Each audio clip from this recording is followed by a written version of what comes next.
This is STEMX, STEM Exploration Class, with a STEM professional interview, just making school real.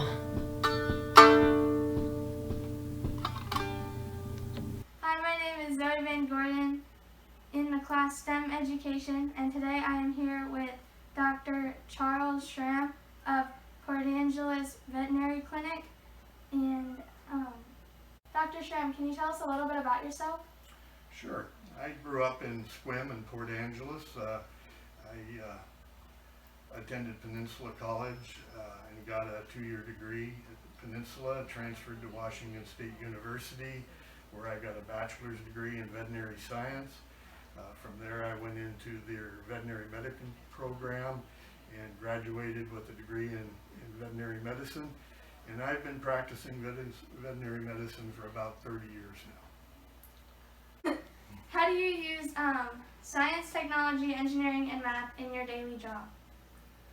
Okay, so in veterinary medicine, there is a tremendous amount of math that is used for all sorts of equations. All of our medications are measured in different measurements. Some of them are measured in milligrams or micrograms or grams that have to be converted. We have solutions that are measured in percentages. We have to calculate the percentages and change those into milligrams to meet the dosing requirements of our patients.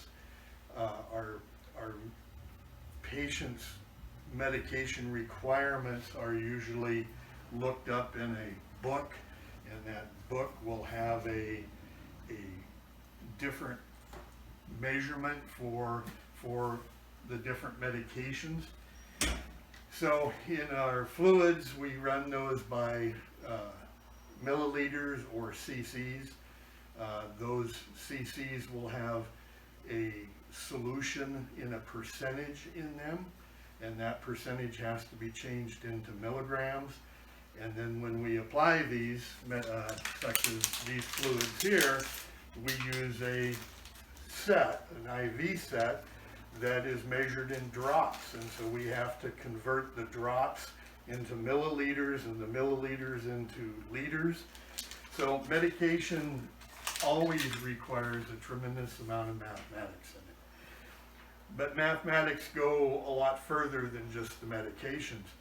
All of our equipment, all of the tools that we use in a daily basis, whether it be an anesthetic machine where the oxygen is measured in liters per minute versus the anesthetic portion of it that is measured in percentages, all of those require conversions and calculations so that we give the appropriate dosage to our patients. In our technical equipment, this is a laser. This operates by emitting a light at a certain wavelength for a certain wattage, for a certain penetration depth, and it's done in seconds, so that each one of those has to be understood so that you're not applying too much or not enough to be therapeutic.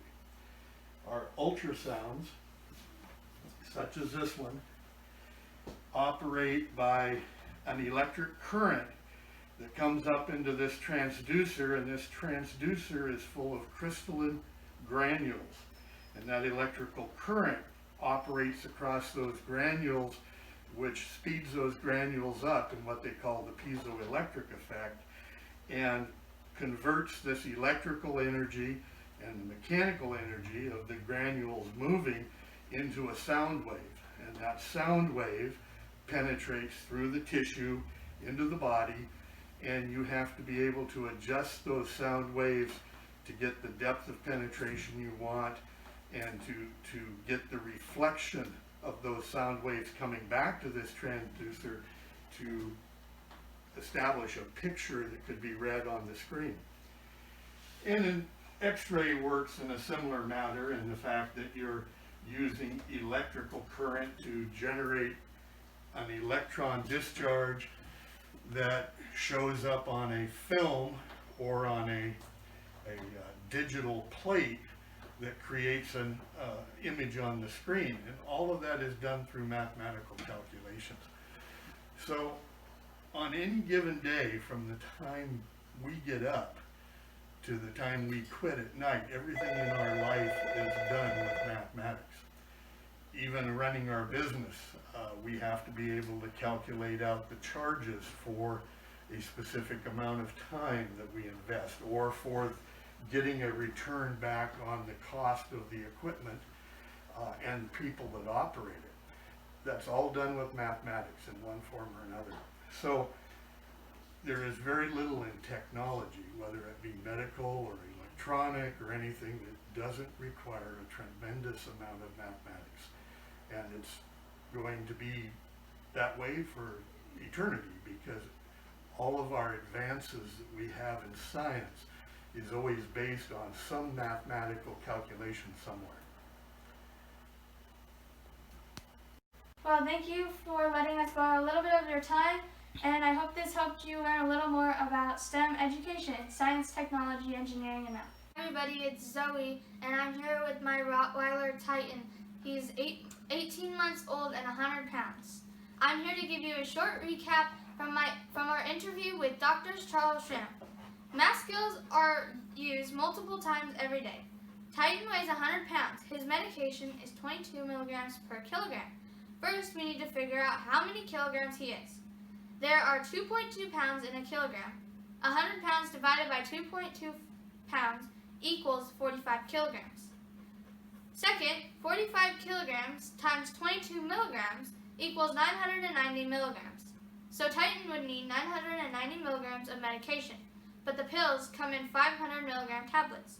So 990 milligrams divided by 500 equals 1.8 tablets.